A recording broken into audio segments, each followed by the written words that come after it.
Listen carefully, because this isn't the kind of speech you hear. This is the kind you feel in your chest long after it ends. There's a dangerous misconception about empaths. People think empaths are weak, soft, easy to manipulate, easy to break. And that is where they made their biggest mistake. Because what they don't understand is that an empath isn't fragile. An empath is aware. They read energy the way others read words. They sense lies before they're spoken. They feel intentions before. Where actions happen, and yet they still choose kindness. That's not weakness. That's discipline.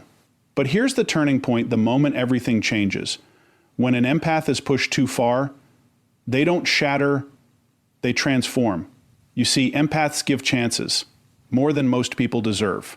They forgive, they understand, they try to see the pain in others even when they're the ones being hurt. But every betrayal leaves a mark. Every lie rewires something inside them. Every manipulation sharpens their awareness, until one day they stop explaining, they stop chasing, they stop caring the way they used to. And when that switch flips, it doesn't go back. They broke the wrong empathy, because the version of you they met was the kind one, the patient one, the forgiving one. But the version they created, that one sees everything. No more blind trust. No more emotional discounts for bad behavior.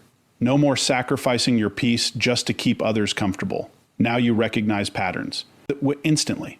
Now you notice the small shifts in tone, the hidden motives, the subtle disrespect. Now you move differently. Empathy was never your weakness. It was your awareness operating at a level most people can't even comprehend. While others walk into a room and see faces, you feel tensions, you sense histories, you detect fractures in people that haven't even been spoken out loud yet. You notice the hesitation before someone lies. You feel the shift in energy before someone betrays. That's where catch the micro changes in tone, posture, breathing, the things most people miss because they're too distracted trying to be understood instead of understanding. And here's the part that confuses people about you. You don't just see darkness in others, you understand it. You see the wounds behind the behavior. You recognize the pain driving the manipulation. You identify the insecurity hiding behind arrogance. And instead of exploiting it, you choose compassion. That choice right there, that's not softness, that's control, because it's easy to become cold. It's easy to shut down. It's easy to mirror cruelty with cruelty and call it strength. But it takes a different kind of power to see exactly what someone is and still choose not to become it. People think you didn't notice. They think you were too kind to see what they were doing, too patient to catch their games, too forgiving to recognize their patterns. That assumption gave them confidence. Confidence to push boundaries. That's where confidence to test limits. Confidence to believe they were smarter than you. But you were never blind. You were observing, collecting, analyzing. Not reacting doesn't mean not knowing. Silence doesn't mean ignorance. Calm doesn't mean weakness. It means you were in control of yourself while they were losing control of who they really were. You let people reveal themselves. Not because you had no choice, but because you were gathering truth. Every inconsistency, every contradiction, every moment. Their words didn't match their energy. You saw it, you stored it, you understood it, and still, you gave them space. That's the discipline nobody talks about. Because most people don't have the capacity to hold awareness without immediately acting on it. They react too fast. They judge too quickly. They escalate too easily. But you absorb first. You process first. You understand before you decide. And that ability, that restraint, that patience, it makes you dangerous in a way that loud. People will never be, because loud people reveal themselves quickly. But aware people, they move in silence. They don't need attention. They don't need validation. They don't need to prove they're right. They already know. And knowing without reacting, that's power. Because reaction gives people information. Reaction shows your triggers. Reaction exposes your limits. But when you stay composed, when you stay centered, when you stay aware without giving anything away, you become unpredictable. We're unreadable, untouchable. That's why manipulators get uncomfortable around you. They can't figure out where they stand. They can't locate your weaknesses. They can't predict your next move because you're not playing the same game. They're operating on surface level tactics. You're operating on depth. They're chasing control. You're mastering self-control. And self-control will always outlast manipulation because manipulation depends on emotional reactions. But when someone controls where emotions Manipulation has nowhere to attach. That's what they underestimated about you. They thought your kindness was compliance. They thought your patience was permission. They thought your silence was surrender. But it was none of those things. It was awareness choosing timing, because real strength isn't an immediate reaction. It's in precise response. And you respond when it matters, not when you're provoked. You don't give energy to every situation. You don't invest emotion in every person. You don't fight every battle. You choose. And choice is power. Because the moment you realize you don't have to engage, you become free. Free from their expectations. Free from their manipulation. Free from their need to control how you feel. And that's when the shift happens. When they realize you're not reacting the way they expected. When they notice their tactics aren't working. When they feel your energy pull back, your attention withdraw, your presence becomes selective. That's where confusion sets in, because they built their strategy on the assumption that you were weak. But now they're facing someone who is aware of patterns, aware of intentions, aware of value. And once awareness reaches that level, it doesn't go backwards. You don't unsee what you've seen. You don't know what you've understood. You don't return to a version of yourself that tolerated what you now recognize. And that's what makes empathy powerful. Not the feeling, the control behind the feeling. Not the understanding, the discipline in how you use that understanding. Not the awareness, the restraint in how you express it. Because anyone can feel. But not everyone can feel deeply, understand clearly, and still remain in control of themselves. That's rare. That's precise. That's powerful. Pain didn't arrive to destroy you. It arrived to expose what you were capable of becoming. Every betrayal you went through wasn't random. Every lie you uncovered wasn't accidental.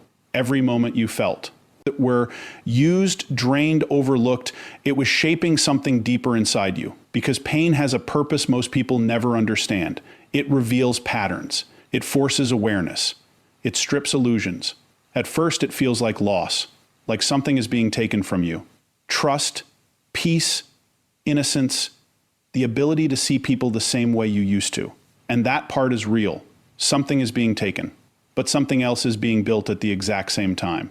Something sharper, something more precise, something. That doesn't just feel, but understands. You didn't just experience pain, you studied it, you analyzed it.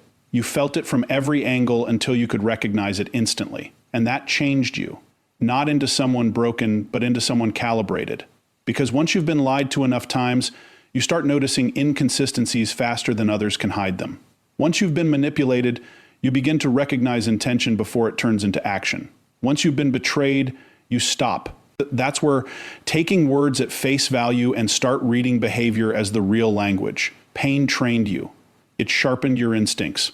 It upgraded your perception. And that's the part people don't expect. They think pain weakens you. They think it leaves you fragile. They think it turns you into someone easier to control. But the opposite happens when you refuse to stay unconscious. You become harder to deceive, harder to influence, harder to reach in the same careless ways. Because now you don't just listen to what people say. You observe what they do. You measure consistency. You track patterns. You notice the gap between intention and execution. And once you see that gap, you can't ignore it. That awareness creates distance. Not emotional coldness, but clarity. You stop attaching to potential. You stop believing in promises without proof. You stop investing in people who haven't earned access to your energy. That's not bitterness. That's precision. Because pain taught you something valuable. Not everyone deserves the same version of you. Not everyone deserves your time. Not everyone deserves your empathy at full capacity. And once you understand that, everything shifts. Your standards rise. Your tolerance lowers. Your circle becomes smaller, but stronger. You stop explaining yourself to people committed to misunderstanding you.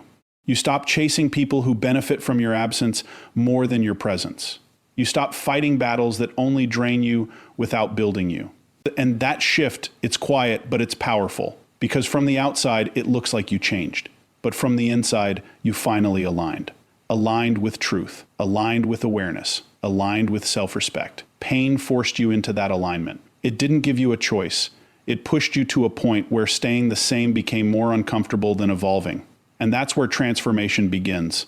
Not in comfort, not in ease, but in pressure. In moments where you realize you can't keep reacting the same way and expect different outcomes. You had to adapt. You had to grow. You had to become someone who doesn't just feel deeply, but protects that depth with intelligence. Because feeling deeply without boundaries is self-destruction. But feeling deeply with awareness, that's power. That's control. That's evolution. And evolution always comes with loss. You lost the version of you that tolerated too much. You lost the version of you that ignored red flags. You lost the version of you that gave endlessly without measuring return. And even though that loss hurt, it made space for something stronger, something more refined, something that doesn't break under pressure, but adjusts to it. Now when pressure comes, you don't collapse. You analyze. You adapt. You respond with intention instead of impulse. That's what pain built inside you. A system. A filter. A level of awareness that most people never reach because they avoid discomfort at all costs. But you didn't avoid it. You went through it. And going through it changed your relationship with it. You stopped fearing it. You started understanding it. And once you understand something, it loses its control over you. That's why the same things that used to hurt you don't hit the same anymore. Not because you don't feel, but because you see. You see what's behind the behavior. You see what's driving the action. You see what's real and what's performance. And that vision protects you. It keeps you from repeating. That's where cycles. It keeps you from giving the same energy to the same types of people. It keeps you moving forward instead of circling back. That's transformation. Not becoming someone else, but becoming more of who you were meant to be without illusions, without distractions, without unnecessary attachments. And once that transformation happens, it's permanent. You don't go back to being unaware. You don't go back to ignoring what you now recognize. You don't go back to giving without understanding that's where cost, because now you know the cost, and that knowledge changes everything. The most misunderstood form of power isn't loud, isn't aggressive, isn't visible, it's distance. Not the kind of distance that comes from anger, but the kind that comes from clarity. Because when you finally understand people, truly understand them, something inside you shifts. You stop reacting the way they expect. You stop engaging the way they rely on. You stop feeding the dynamic that once gave them access to you. And that silence, that absence, it hits harder than any argument ever could. People are prepared for confrontation. They rehearse responses. They justify their actions. They defend, deflect, manipulate. But they are not prepared for disconnection. They are not prepared for someone who sees everything and chooses nothing. No explanation, no closure, no emotional performance. Just a quiet withdrawal that says more than words ever could. Because when you detach, you remove the very thing they depended on, your attention, your energy, your reactions. And without those, their influence disappears. That's why emotional detachment isn't cold, it's controlled. It's not about shutting down your feelings, it's about deciding where they're allowed to exist. It's about recognizing that not every situation deserves your emotional investment. Not every person deserves your response. Not every action deserves your reaction. And once you operate from that level, everything becomes intentional. You don't respond out of habit. You don't react out of impulse. You choose. And that choice creates a kind of power most people will never experience, because most people are reactive. They get pulled into conversations they don't need to have. They get triggered by words that don't deserve attention. They get emotionally entangled in situations that only drain them. But you don't. Not anymore. Because you've learned that reaction is a form of permission. Every time you react, you give someone where access to your state. You allow them to influence your emotions. You hand them control without realizing it. And once you see that, you start protecting your reactions like they matter. Because they do. Your reactions are signals. They tell people what affects you. They reveal what you value. They expose where you're vulnerable. And when those signals are controlled, your vulnerabilities become hidden. That's where detachment becomes strategic. Not as a defense, but as a standard. You don't withdraw because you're hurt. You withdraw because you're aware. Aware of patterns that don't align with your peace. Aware of behavior that doesn't match your standards. Aware of people who only show up when it benefits them. And awareness always leads to distance. Because once you see clearly, you can't stay blindly connected. That's the shift people don't understand. They think you changed. They think you became distant, cold, different. But the truth is, you became selective. You stopped giving unlimited access to people who never respected it. You stopped explaining yourself to people who never intended to understand. You stopped proving your worth to people committed to undervaluing you. And that decision, It cuts deeper than any words you could have said. Because words can be argued, words can be twisted, words can be ignored. But absence cannot be negotiated. Absence forces reflection. It creates a space where people are left with nothing but their own actions too. That's where confront, no distractions, no justifications, no emotional reactions to hide behind, just silence and the truth that comes with it. And for someone who relied on your presence, your energy, your attention, that silence becomes loud. It becomes uncomfortable. It becomes something they can't control because they were used to access, used to your availability, used to your willingness to engage. And now that access is gone. Not reduced, not limited. Gone. And that's where the real power shows. Where it's self, not in what you say, but in what you refuse to entertain. Not in how you react, but in how you remain unaffected. Not in how you confront, but in how you disengage. Because disengagement is the ultimate boundary. It doesn't require agreement. It doesn't require understanding. It doesn't require permission. It simply exists. And once it's in place, it changes everything. You move differently. You think differently. You interact differently. Because you're no longer operating from a need. That's where, to be understood, you're operating from a standard of self-respect. And self-respect doesn't argue. It doesn't chase. It doesn't convince. It decides. It observes. It removes itself from anything that doesn't align. That's what makes emotional detachment so powerful. It's not emotional emptiness. It's emotional discipline. You still feel. You still understand. You still see. But you don't give those feelings to just anyone. You don't expose that understanding to people who misuse it. You don't. Offer that depth to those who only operate on the surface. Because depth is valuable. And anything valuable requires protection. That's what detachment becomes. Protection without aggression. Distance without explanation. Control without force. And once you reach that level, there's nothing left for others to manipulate. No reaction to trigger. No emotion to exploit.